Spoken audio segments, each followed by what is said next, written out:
செய்தி கதம்பம்.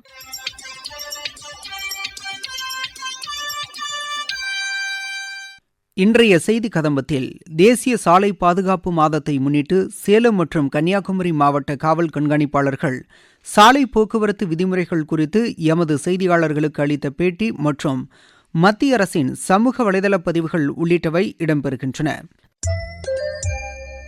முதலில் 36வது தேசிய சாலை பாதுகாப்பு மாதம் கொண்டாடப்பட்டு வருவதன் ஒரு பகுதியாக சேலம் மற்றும் கன்னியாகுமரி மாவட்ட போக்குவரத்து காவல்துறை சார்பில் தலைக்கவசம் அணிவதன் அவசியம் குறித்து விழிப்புணர்வு பேரணி இன்று நடைபெற்றது. இவ்விழிப்புணர்வு பேரணியை கன்னியாகுமரி மாவட்ட காவல் கண்காணிப்பாளர் திரு ஸ்டாலின் தொடங்கி வைத்தார். பின்னர் எமது செய்தியாளரிடம் பேசுகையில் வாகன ஓட்டிகள் சாலை விதிமுறைகளை பின்பற்றுமாறு கேட்டுக்கொண்டார். ஜனவரி மாதம் மாதந்தோறும் சாலை பாதுகாப்பு வாரம் கொண்டாடப்படுகிறது. அதன் தொடர்ச்சியாக கன்னியாகுமரி மாவட்ட போக்குவரத்து காவல்துறை சார்பாக ஹெல்மெட் தொடர்பான ஒரு விழிப்புணர்வு பேரணி அங்கே கொண்டாடப்பட்டது. அந்த விழிப்புணர்வு பேரணியில் தலைக்கவசம் அணிவதின் முக்கியத்துவம் என்ன என்பதும் ஏன் தலைக்கவசம் அணிய வேண்டும் என்பதன் குறித்தும் பொதுமக்களுக்கு விழிப்புணர்வு ஏற்படுத்தப்பட்டது. கன்னியாகுமரி மாவட்டத்தை பொறுத்த வரைக்கும் 2024 பார்த்தீங்கன்னா 327 பேர் இறந்திருக்காங்க சாலை விபத்தில். இந்த 327 பேரில் பெரும்பாலான விபத்துக்கள் இருசக்கர வாகனத்தால் ஏற்பட்ட விபத்துக்கள். அந்த விபத்துக்களில் பெரும்பாலும் ஹெல்மெட் போடாதவங்க தான் அதிகபட்சம் இறந்திருக்காங்க. ஸோ அதனால் சாலையில் பயணிக்கும் போது இருசக்கர வாகனங்களில் பயணிக்கும் போது பார்த்திங்கன்னா தலைக்கவசம் என்பது கட்டாயம். தலைக்கவசத்தை ஆடம்பரம் எதுவாக நினைக்காம ஒரு அத்தியாவசிய பொருளாக கண்டிப்பாக தலைக்கவசம் அனைவரும் அணிய வேண்டும். தலைக்கவசம் அணிவதன் மூலமாக இந்த இறப்புகளை நம்மளை தவிர்க்கலாம். நமக்கும் குடும்பம் இருக்குது, அது என்பதை மனதில் வைத்துக்கொண்டு நம்மளும் ஒரு ரெஸ்பான்சிபிள் சிட்டிசன் இருப்பதன் மூலமாக இந்த விபத்துக்களை நம்ம தடுக்கலாம். இதில் பெரும்பாலான விபத்துகள் பார்த்தீங்கன்னா 18 to 45 இயர்ஸ் அந்த ஏஜ் குரூப்பில் தான் நடக்குது. அப்போ என்ன மேஜர் ரீசன் பார்த்தீங்கன்னா ஓவர் ஸ்பீடிங், வேகமாக போகிறது, இல்லை cellphone driving, drunk and driving, அதுக்கடுத்து ராங் சைட் டிரைவிங். இதுதான் மேஜராக ஆக்சிடெண்ட்டில் கான்ட்ரிபியூட் பண்ணுது. ஸோ அதனால் பொதுமக்கள் அனைவரும் தலைக்கவசம் அணிந்து வாகன பயணத்தை மேற்கொள்ள வேண்டும்.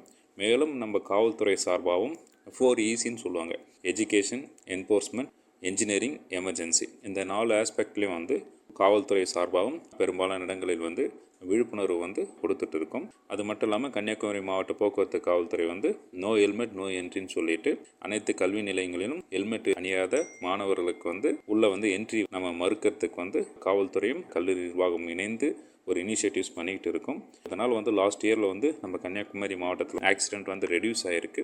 இந்த ஆக்சிடெண்ட் குறைப்பது காவல்துறையோட பங்கு மட்டுமல்ல, பொதுமக்களினோட பங்கும் முக்கியத்துவமானது. எனவே இருவரும் இணைந்து பயணிப்பதன் மூலமே இந்த வாகன விபத்துக்களை குறைக்கலாம். முன்னதாக சேலம் மாவட்டத்தில் சாலை விதிமுறைகள் குறித்து எமது செய்தியாளரிடம் பேசினார் சேலம் மாநகர கூடுதல் துணை ஆணையர் திரு ரவிச்சந்திரன். 2025 ஆண்டு ஜனவரி 20 to 27 வரைக்கும் சாலை பாதுகாப்பு வாரம் கொண்டாடப்பட்டு வருகிறது. இது சம்பந்தமாக நம்ம தலைக்கவசம் அணிந்து வாகனம் ஓட்டணும் அப்படின்ற அவசியத்தை வலியுறுத்தி ஒரு விழிப்புணர்வு ஏற்படுத்திட்டு இருக்கிறோம். பெரும்பாலான விபத்துகள் இருசக்கர வாகனம் தான் நடக்கிறது. இருசக்கர வாகனத்திலையும் ஹெல்மெட் இல்லாம போய் நம்ம கீழே விழுவும் போது தலை தான் ஃபர்ஸ்ட் போய் ரோட்லயோ கல்லுலயோ அடிபட்டதுனால தலைக்கவசம் அணிந்து உயிரிழப்பை தடுக்க முடியும் அப்படின்றத வலியுறுத்தி எல்லாத்தையுமே ஒரு அவேர்னஸ் பண்ணிட்டு இருக்கிறோம். இதை பொதுமக்கள் நம்ம என்னதான் அவேர்னஸ் கொடுத்தாலும் மக்கள் தன்னுடைய சுய கட்டுப்பாட்டோட இருந்தாங்கன்னா தான் எல்லாத்தையுமே தடுக்க முடியும். ஒரு உயிர்ன்றது விலை மதிக்கப்பட்டது. ஒவ்வொருத்தரும் நம்மளுடைய உயிர் காப்பாற்றப்படணும். எதுக்காகனா நம்மளுடைய குடும்பம் நம்மளை நம்பி இருக்குது அப்படிங்கிறத ஒவ்வொருத்தரும் நினைச்சு அந்த மாதிரி பண்ணாங்கன்னா ஒரு உயிரிழப்பை தவிர்த்து விபத்தில்லாத சேலம் மாநகரம், ஒரு தமிழ்நாடு, இந்தியாவை உருவாக்க முடியும் அப்படின்றத உங்களை எல்லாத்தையுமே ஒரு அவேர்னஸ் பண்ணிட்டு இருக்கிறோம். அதில் நம்பர் பிளேட் இல்லாதவங்க வாகன தணிக்கையில் இருக்கும்போது வாகனத்தை பறிமுதல் செய்து அந்த வாகனம் அவங்க சொல்ற நம்பர் இது கரெக்டாக ரிசர்வ் பண்றோம். அதுக்கான ஆவணங்களை எல்லாம் கொண்டு அவங்க சமர்ப்பித்த அப்புறம் தான் வண்டியை அபராதம் விதித்து அவங்களுக்கு வண்டி இருக்கு. ஹெல்மெட் போடாம இருந்தாங்க இந்த வகையிலுமே தண்டனைக்கு உள்ளாவாங்க. அது ஏஎன்பிஆர் கேமரா இருக்கு, ஆட்டோமேட்டிக்கா நம்பர் ரெகனைசேஷன் இருக்குது. அது சிட்டியில 4 இடத்துல பத்தி இருக்கிறோம். அது மானிட்டர் பண்றதுக்கும் 2 போலீஸ் இருக்கிறாங்க. அவங்களும் மானிட்டர் பண்ணி அந்த யார் ஹெல்மெட் இல்லாம வராங்களோ அவங்க பேர்ல கடுமையான நடவடிக்கை எடுத்துட்டு தான் இருக்கிறோம். அது அவங்களுடைய சுய ஒழுக்கம், சுய கட்டுப்பாடு இது இருந்ததுன்னா தான் அவங்களுடைய விபத்தை தடுக்கிறதுக்கான அவங்க முன்னோடியா இருக்கும். சேலம் மாவட்டத்தில் பரதநாட்டியத்தின் சிறப்புகளை எடுத்துக் கூறும் வகையில் நடத்தப்பட்டு வரும் நாட்டியாஞ்சலி நிகழ்ச்சி குறித்து எமது செய்தியாளர் தரும் செய்தி தொகுப்பு. துன்பம் நேர்கையில் யாழெடுத்து நீ இன்பம் சேர்க்க மாட்டாயா என கேட்கிறார் பாவேந்தர் பாரதிதாசன். மனிதனின் கவலையை போக்கும் அருமருந்து கலைகளில்தான் உள்ளது. அந்த வகையில் பாவம், ராகம், தாளம் மூன்றையும் குறிக்கும் பரதம் நமது நாட்டின் பாரம்பரிய நடனக் கலைகளில் ஒன்றாக திகழ்கிறது. ஒரே சமயத்தில் கண்களுக்கும் காதுகளுக்கும் விருந்து படைக்கும் பரதநாட்டியத்தின் சிறப்புகளை எடுத்துக் கூறும் வகையில் நடத்தப்பட்டு வரும் நாட்டியாஞ்சலி நிகழ்ச்சி சேலத்தில் தொடங்கியுள்ளது.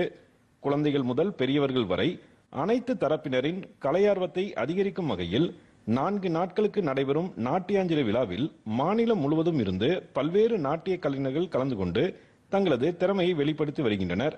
தொடக்க விழாவினை முன்னிட்டு மகாபாரதத்தில் அபயம் வேண்டி நின்ற திரௌபதிக்கு கண்ணபிரான் உதவி செய்த காட்சி நாட்டிய வடிவில் நிகழ்த்தப்பட்டது. மேலும் மீனாட்சியின் சிறப்பு குறித்த நடனமும் நடைபெற்றது. நாட்டியத்திற்கு சிறப்பான பங்களிப்பினை வழங்கியவர்களுக்கு விருதுகளும் வழங்கப்பட்டன. நாளுக்கு நாள் அதிகரித்து வரும் கலையார்வம் குழந்தைகளின் மனதை மகிழ்ச்சி நிறைந்ததாக மாற்றி வருவதாக கூறுகிறார் திருமதி அபர்ணா ரமேஷ். 2 கையிலயும் அந்த மூவ்மெண்ட் பண்றோம், 2 கால்லயும் பண்றோம். அதனால 2 பிரெயினும் ஆக்டிவேட் பண்ண முடியுது. அத்தனை லிம்ஸ்க்கும் நமக்கு வார்மிங் அப் பண்ண முடியும். அந்த இலக்கணம் சார்ந்த ஒரு அழகான கலை வடிவம் நாட்டியம் மட்டும் இல்லாமல் அது இசை, இலக்கியம் எல்லாமே இருக்கு. முத்தமிழும் நிறைந்து இருக்கு இந்த நாட்டியத்துல. தொழில்நுட்ப வளர்ச்சியால் குழந்தை வளர்ப்பு சவால் நிறைந்ததாக மாறியுள்ள நிலையில் குழந்தைகளின் கவனிக்கும் திறன், பேச்சு, செயல் உள்ளிட்டவற்றில் குழந்தைகளின் ஆற்றலை பெருக்கிட கலை ஈடுபாடு மிகுந்த உதவியாக இருப்பதாக கூறுகிறார் குழந்தை நல மருத்துவர் திருமதி பிரியதர்ஷினி. மூச்சு கண்ட்ரோல்ல இருந்து அவங்க பெட்டரா பெனிஃபிட் வரும், பேசுறது தெளிவா வரும். இந்த மாதிரி பெனிஃபிட்ஸ் நிறைய இருக்கு. இது இல்லாம அவங்களுடைய மெமரி என்ஹான்ஸ் பண்ணும். ஸோ அவங்க ஐக்யூ ஸ்கில்ஸ் எக்ஸசிவா அதிகமாகும். ப்ளஸ் டான்ஸ்னால என்னென்ன பெனிஃபிட்ஸ் வரும்னு பார்த்தீங்கன்னா கோஆர்டினேஷன், அதாச்சும் நமக்கு சதைகள் எந்த மூவ்மெண்ட் கொடுக்கணும் அப்படிங்கிறது பிரெயினில் தான் கண்ட்ரோல் கொடுக்குது. அந்த பிரெயின் கண்ட்ரோல் சதைக்கு கொடுக்குற கோஆர்டினேஷன் ஆர்ட்ஸில் பெட்டராக வரும் டான்ஸில். சிறு குழந்தைகள் தொடங்கி 13 வயதினர் வரை மனதையும் உடலையும் பக்குவப்படுத்தி பண்படுத்துவதில் கலைகளுக்கு சிறப்பிடம் உள்ளது. தன்னுள் இருக்கும் அனைத்தையும் மக்கச் செய்யும் மண் விதையை மட்டும் உயிர்ப்பிப்பது போல தேவையில்லாததை மக்கச் செய்து மனதை மட்டும் கலையார்வம் மலரச் செய்கிறது என்றால் அது மிகையல்ல. நாகை மாவட்டத்தில் 500க்கும் மேற்பட்ட பாரம்பரிய பொருட்களின் கண்காட்சி குறித்து எமது செய்தியாளர் தரும் தகவல்கள். நாகை மாவட்டம் வேதாரண்யம் அடுத்த தேத்தாக்குடியில் இளைஞர்கள் வித்தியாசமாக சிந்தித்து 2 தலைமுறைகள் பயன்படுத்திய 500க்கும் மேற்பட்ட பாரம்பரிய பொருட்களை பொதுமக்கள் பார்வைக்காக காட்சிப்படுத்தினார்கள். இந்த கண்காட்சி 3ஆம் தலைமுறைக்கு பாரம்பரிய பொருட்களை பயன்பாட்டிற்கு எடுத்து செல்லும் வகையில் இருந்தது. பழைய தலைமுறையினர் பயன்படுத்திய தற்போதைய தலைமுறை பார்க்காத பொருட்களை பார்க்கும் வகையில் இது அமைந்திருந்தது. இதில் குடில் அமைத்து முன்னோர்கள் பயன்படுத்திய பாரம்பரிய ஏற்கலப்பை, மாட்டு வண்டி, நெல் சேமித்து வைக்கும் தொம்பைக்கூடு, சுரக்காய் குடுவைகள், குழந்தைகள் பால் குடிக்கும் கண்டி, பல்லாங்குழி, தாயக்கட்டை, அளவை பாத்திரங்கள், அந்த காலத்து நாணயங்கள், சுளுக்கி, வீச்சருவாள், எண்ணெய் சேமித்து வைக்கும் மண்குடுவைகள், மரக்கால் முதல் படிவரை, பாக்குவெட்டி போன்ற பல்வேறு வகையான பொருட்கள் கண்காட்சியில் இடம்பெற்றிருந்தன. இதில் 25க்கும் மேற்பட்ட பாரம்பரிய விளையாட்டுகளான பல்லாங்குழி, தாயம், கிளிப்பாஸ், கண்டு விளையாட்டு, கோலி குண்டு விடுதல், ஆளியாட்டம், சில்லுக்கோடு, பச்சை குதிரை, கண்ணாம்பூச்சி உள்ளிட்ட போட்டிகள் நடத்தப்பட்டு வெற்றி பெற்றவர்களுக்கு மரக்கன்றுகள் பரிசாக வழங்கப்பட்டது. இதில் ஆயிரக்கணக்கானோர் பாரம்பரிய பொருட்களை கண்டு ரசித்து சென்றனர். மத்திய அரசின் சமூக வலைதள பதிவுகள்.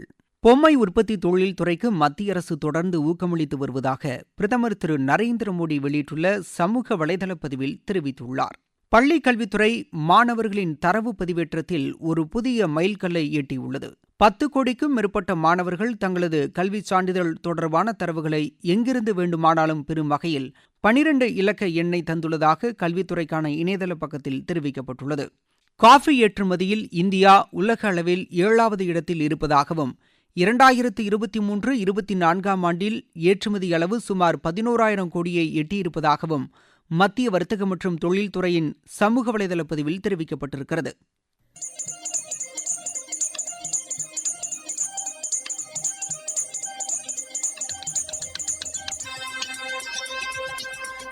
இத்துடன் இன்றைய செய்திக் கதம்பம் நிறைவு பெறுகிறது.